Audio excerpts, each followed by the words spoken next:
Good morning, this is Jacob with Sutherland Chevrolet, and I'm here to show you this 2018 Kia Soul. So I'm going to kind of walk around the outside just to let you know what I see.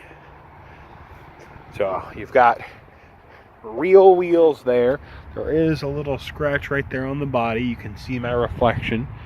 I'll continue to walk around it and let you know about anything I see. Might be a little, yeah, it's a little scratch right there.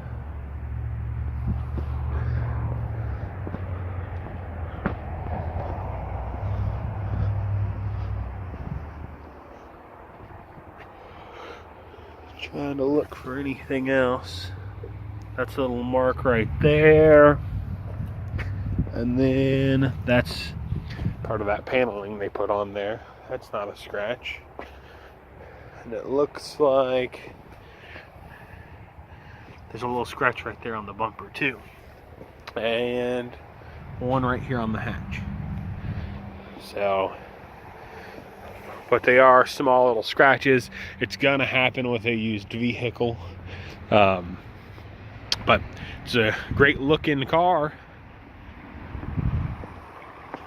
Now I'll open it up here. Oh, I locked myself out and kind of show you around on the inside.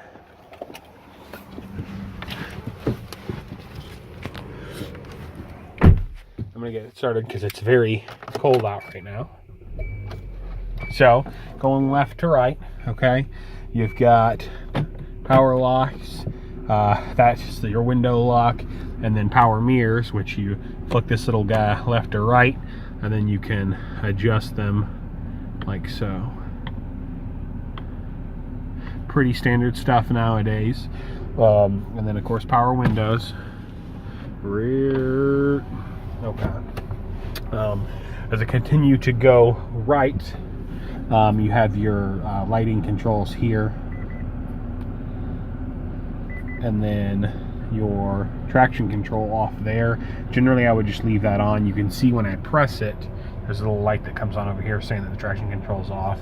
Generally I would leave it on. If for some reason you get the vehicle stuck and can't get it out, you could hit that and it might help you there. You've got more lighting controls up here for the outside of the vehicle, regular stuff, brights and all that. And then you've got fog lights as well, so you just switch that to hit that on and off. You've got volume control here, so on the steering wheel, and then you can also change stations or tracks by hitting these little up and down arrows.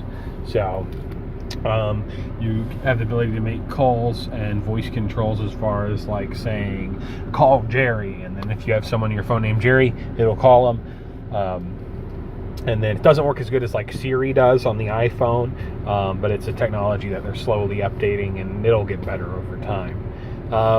You do have your cruise control options here, driving mode, trip information, so you can set trip information, which is very helpful if you drive for work, but not a lot of people don't end up using it as an option. And there you can see the mileage. It's 8,642 right now. So as I continue to go right, okay, you've got your big display here. So you're going to have FM, AM, and XM radio, all as options here.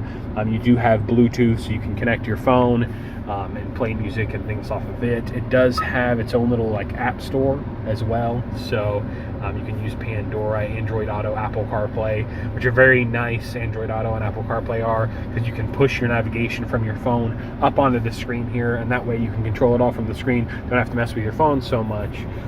Only thing is, in order to use that and take advantage of that, you do have to have your phone connected.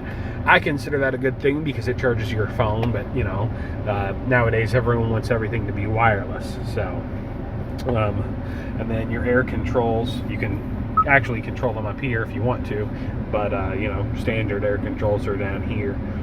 It does have like a temperature setting, so I'll try to show that. Well, you can see it there. So like I have it set to 80, so it'll use 80 as a target to get to, but you know, you can turn it low or high or whatever you want to do do there. And then you have manual air controls as well. So if I want to crank it at a temperature, I can do that. Even if the car says, well, they get to 80 degrees, I don't need to push the air so much or whatever. So, and then down here you have your USB and auxiliary. So that is where you want to plug your phone into if you're going to use Apple CarPlay and Android Auto, which I'd be happy to show you.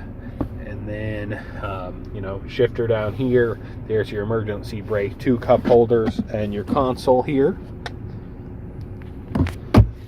And then, very nice glove compartment. Actually, I like how it's set up because it's nice and deep. A lot of them, like especially in the newer trucks, they're real shallow. So this gives you plenty of space to keep papers and all that stuff and anything important to you. And I like that it's got this little space right there too to, you know, keep stuff compartmentalized. And then I'll hop out here and I'll pop that hood so I can show you that. It is the seats are regular seats, so they slide backwards and forward by hitting that bar, and then the back is controlled from the lever. Oh, oops! Almost dropped the phone.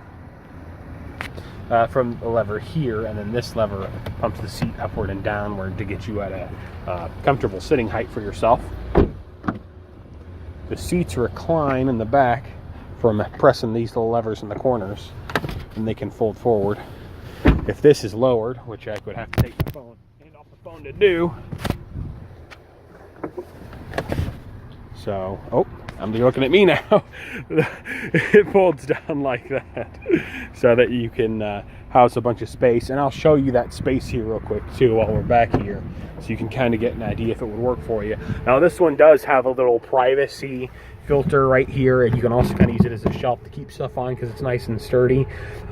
It can be removed in case you don't want something in the way like that, but it's got a nice amount of available space if you put both those seats down.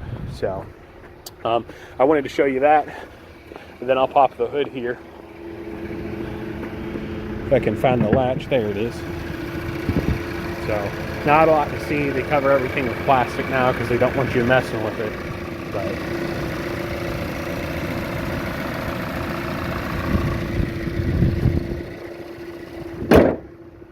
so pretty cool stuff. I just wanted to show you all that. If you have any questions, feel free to give me a holler at any time. You can reach me at 859-492-1137. Thank you, and I'll talk to you soon. Have a good one.